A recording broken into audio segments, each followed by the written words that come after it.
ఖమ్మంలో కూడా ఎండలు మండుతున్నాయి. టెంపరేచర్ 45 డిగ్రీలు దాటింది. పొద్దున 7-8 గంటల కాకముందే ఎండ సుర్రుమంటుంది. జనం ఇళ్లకెళ్ళి రావాలంటేనే జంకుతున్నారు. ఖమ్మంలో ఎండలు ఎట్లున్నాయో ఖదీర్ చెప్తారు. ఖమ్మంలో ఎండలు మస్తుగా కొడుతున్నాయి. ఎటు చూసుకున్నా కానీ జనం వేడితో చచ్చిపోతారు. రోజు చూసుకుంటే ఎండ 50 డిగ్రీస్ వరకు కూడా ఉన్నట్టు కనిపిస్తూ ఉంది. రోజు కంటే కూడా ఎక్కువ ఎండ ఉండటంతో జనాలందరూ కూడా చాలా బాధపడుతున్న పరిస్థితి ఉంది. ఎప్పుడు కూడా ఇంత ఎండ లేదు. గత 10 సంవత్సరాల మునుపటి 10 సంవత్సరాల కింద కూడా ఇటువంటి ఎండలు కనిపిస్తలేవు.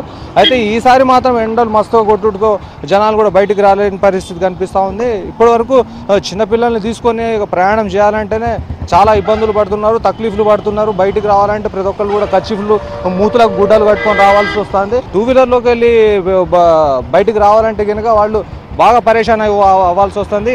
ఇక్కడ కొంతమంది ప్రయాణికులు ఉన్నారు, వాళ్ళతో మాట్లాడదాం. అన్న, ఎట్లున్నాయి, ఏం సంగతి? ఎండలతో ఎట్లా జర్నీ చేస్తున్నారు? మంట దగ్గర కూర్చున్నట్టే ఉందండి. అసలు బైక్ మీద కూడా ఏం ప్రయాణం చేసేటట్లేవు. ఇంట్లో ఉంటే కూడా పొగలు వచ్చేస్తుంది. ఏసీలు కూడా పనిచేయట్లేదు అసలు. అది పనులు చేసుకోవాలంటే ఇబ్బంది అయిపోతుంది బాగా. అది ఓకే, రైట్. పనులు ఇట్లా చేసుకోవాలన్నా కూడా ఇబ్బంది పడుతున్నాం అని చెప్పేసి అంటారు. ఇంకొక ఆయన ఉన్నాడు, ఆయనతో మాట్లాడదాం. अस्सलाम वालेकुम चाचा, और धूपा कैसा है? धूपा में बाहर आने को आपको कैसा लग रहा? ये धूपा देखे तो बहुत भयंकर धूपा दिख रहे हैं. असल 10 बजे के बाद बाहर आने का असल परिस्थिति లేకుండా పోయింది. 10 దాటితే అగ్నిగుండంలో ప్రవేశించినట్టుంది. అసలు దానివల్ల అసలు బయటికి రాలేకపోతున్నాము. 6 తర్వాత కూడా భారీగా వేడి వడగాల్పులు ఉంటున్నాయి. అసలు బండి మీద వచ్చే పరిస్థితి లేకుండా ఉంది. ప్రతి ఒక్కళ్ళు కూడా జనం చూస్తే కనుక ఏదో ఒకటి బాధపడుతున్నాం, అగ్నిగుండంలోకి వెళ్ళి పోతున్నట్లు కనిపిస్తూ ఉంది. జనాలు బయటకు తిరగలేకపోతున్నాం అని చెప్పేసి అంటారు. ఒక ఆటో డ్రైవర్ అన్న ఉన్నాడు, ఆయనతో మాట్లాడదాం. అన్న, ఎట్లున్నాయి ఎండలు? ఎట్లున్నాయి పరిస్థితులు? ఎండలు బాగున్నాయి. ఎవరు బయటకు వెళ్ళలేదు, మాకు ఇబ్బంది అవుతుంది. ఎండలు బాగుంటే మరి జనాలు ఎక్కుతారు కదా, ఆటోలో ఎక్కుతారా? ఎక్కడం లేదండి, అసలు బయటికి వెళ్ళటం లేదు. ఎండలు ఉన్నాయి అసలు. ఎవరైనా ఒకళ్ళిద్దరు బయటకు వెళ్తారు, అసలు ఏం లేదు. రోజుకు ఒక 500 సంపాదిస్తారు. ఇప్పుడు అసలు 300 కూడా సంపాదించలేకపోతున్నాం రోజు. రైట్. ఆటో వాళ్ళు కూడా మస్తు పరేషాన్ అవుతుండ్రు. ఇట్లా గతంలో చూసుకుంటే మస్తు గిరాకులు ఉండేవి. రోజు 500 సంపాదించిన చోటులు కూడా ఈరోజు 100-150 కూడా సంపాదిస్తలేమని చెప్పేసి అంటుర్రు. అదే దాదాపుగా అసలు ఎండలు ఇంకా 50 డిగ్రీల వరకు కనిపిస్తూ ఉన్నాయి.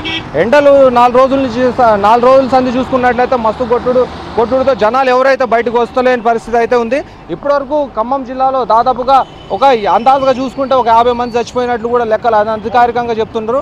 అధికారులందరూ కూడా అసలు ఇక్కడ నీళ్లు చల్లి కొద్దిగా చెట్లన్నింటిని కూడా పెంచినట్లయితే మంచిగా ఉంటుందని చెప్పేసి జనం అంటున్నారు. కానీ ఇక్కడ అధికారులు చూస్తే ఈ రోడ్ల వెడల్పు అని చెప్పేసి చెట్లన్నీ కొట్టేసిర్రు. ఈ వాటర్ కూడా చల్లుతలేరు. కనీసం ఫాగింగ్ వాటర్తో కొన్ని వాటర్ చల్లుకుంటూ పోయినా కూడా ఈ హీట్ తగ్గుతుందని చెప్పేసి జనం అనుకుంటున్నారు. కానీ అధికారులు మాత్రం అసలు స్పందిస్తలేరు. ఇక్కడ అదే ఇంకా మణుగూరు, సత్తుపల్లి, ఇల్లందు, భద్రాచలం లాంటి ఇలాకాలలో చూసుకున్నట్లయితే ఇంకా మస్తు ఎండలు కొట్టుడుతో అక్కడ జనం అవుతారు, మరస్తూ పరేషాన్ అవుతారు. జనాల కోసం ఎక్కడైతే వాళ్ళు నిలబడతారో అక్కడ ఎటువంటి పందిళ్ళు లేపించి కనీసం మంచినీళ్ళ సదుపాయాలను కల్పించాలని చెప్పేసి జనం అందరూ కోరుతున్నారు.